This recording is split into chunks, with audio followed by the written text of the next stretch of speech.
এই বকুলপুরের ভালোর জন্য কত কিছুই না আমি করছি, কিন্তু দাদা ভাই যদি এই বকুলপুরে আইসা পড়ে তো সব উলট পালট হয়ে যাব।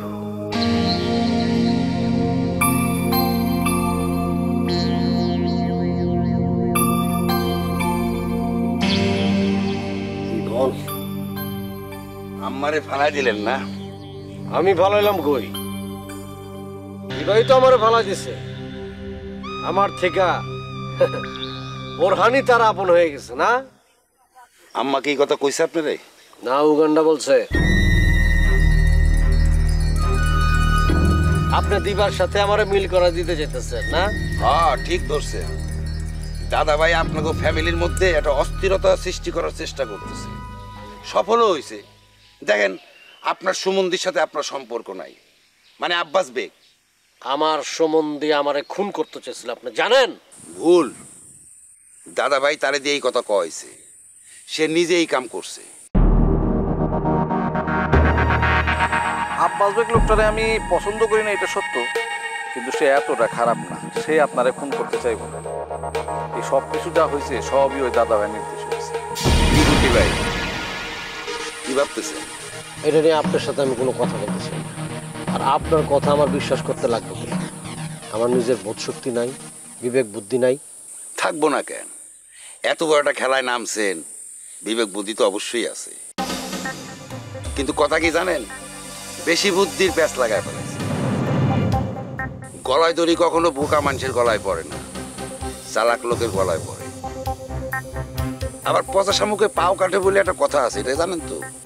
আপনি এত বুঝ দিতেছেন কে আমারে, এত কথা বলতেছেন কে? না, আপনার কথা আমি শুনি, তাই তো? না, ওনার লেগে না, বোঝার লেগে।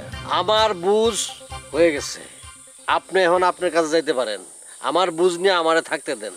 এটা কি বুঝছেন যে আপনি দাদা ভাইয়ের ফান্দে পা দিয়ে দিছেন? মানে মানে দাদা ভাই আপনারে জিরো বানাতে চাইতেছে গুড্ডি ভাই। তার আলামত কিন্তু শুরু হয়ে গেছে, আপনি একলা হয়ে যেতেছে। প্রথমত আপনার সুমন্দির কাছ থেকে দূরে সরায় নিছে, তারপরে আম্মার কাছ থেকে দূরে সরায় নিছে। থাকলো বাকি লীলাবতী সরকার। সে জিরো হয়ে গেলে আপনিও জিরো হয়ে যাবেন। বকুলপুরের সব ক্ষমতা চলে যাব কার কাছে? সোলেমান মির্জার কাছে। সেইটা আমি কখনো হইতে দেব না। ওইসব আওয়াজ দিয়ে লাভ নাই। দাদাভাই চান সোলেমান মির্জারে সেকেন্ড ইন কমান্ড বানাইতে, কারণ দাদাভাই আপনার চিনা ফেলাইছে। আপনি থাকছেন দাদাভাইয়ের লগে, কিন্তু তার বিরুদ্ধে কাম করছেন। দাদাভাইয়ের কাছে এটা পরিষ্কার হয়ে গেছে। ভিটি বাইরে চাপে রাখার জন্য বুয়া একটা ক্যারেক্টার সাজাইছিলেন সীতা ভাই, সেই খবরও পাওয়া গেছে দাদাভাই। তার কাছে আপনার আর কোনো গুরুত্ব নাই। তাই কইতাছি, লীলাবতী সরকারের ছাইরা আম্মার লগে থাকে।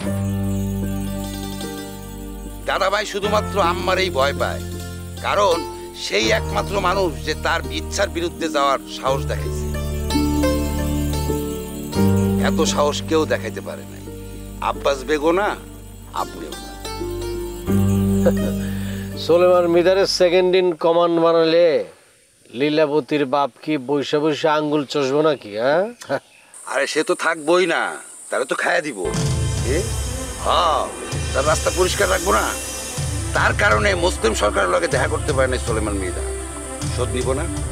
আপনি এত কথা কেমনে জানলেন? যুদ্ধ শুরু করার আগে শত্রুপক্ষের যুদ্ধর কৌশল না জানলে যুদ্ধে জিতমু কেমনে? আপনারা কি ধরে নিছেন যে জিতবেন? পৃথিবীতে সত্যই জয়ী হয় গুড্ডি ভাই। বাহ বাহ বাহ, সুন্দর কথা বলছেন তো। আপনার মোষের যে কাটিং পুরা ম্যাক্সিং গুরকির মতো হয়ে গেছে তো, আর একটু জ্বললে পুরাপুরি।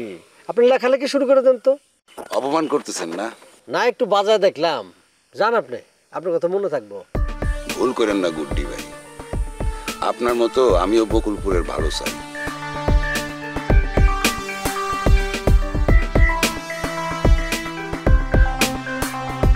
ওইরাম খা যা বইলা গেল, এটা যদি সত্যি হয়,